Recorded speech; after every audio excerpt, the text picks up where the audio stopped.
I think the best way to teach our people the biblical story in our preaching is to be using the biblical story again and again and again.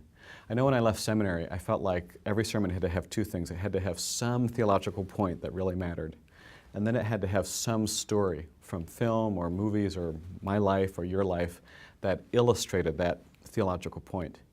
Well, you know, after a year of preaching, I was totally running out of stories. I was 25, I didn't have that many stories. And I'd find myself watching movies or reading books, looking for stories, you know, which is the plight of the desperate preacher. And suddenly I realized that right there in front of me are these powerful stories in the Bible that we're invited to preach on. And so my advice to the preacher is, you know, to realize the treasure you have and to make those stories vibrant by first hugging them, reading them carefully, hugging the details, paying attention to the drama that's inherent in most of these texts, and then bringing them out. And there are three ways that, three approaches that one can do that. One, when you have a big biblical story, you can focus on one particular detail.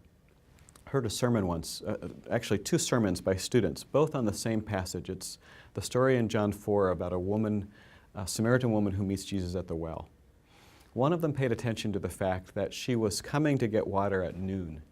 And usually you come early in the morning or in the evening when it's not so hot. You don't have to carry these big jars when it's so hot. And so she paid attention to what does that tell us about this woman and the kind of shame she's experiencing. Because as the story goes on, you realize she's kind of an outcast. She's coming at noon to avoid everyone else's gaze.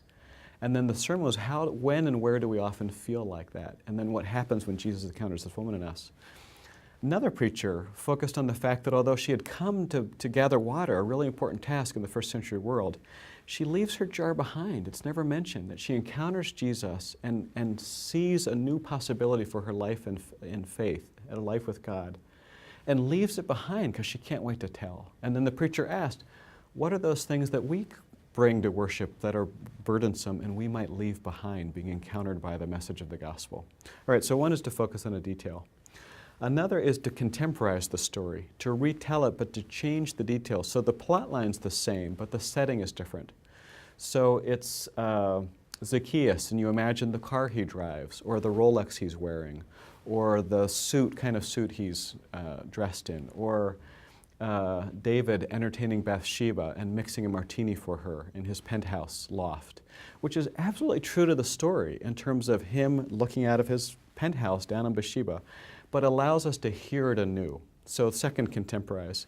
The third is to take a particular point of view, either of the main character or at times from the side character. And now I don't mean necessarily retelling the story in the first person. That can be effective. It can also be really hard to pull off believably and can feel a little canned.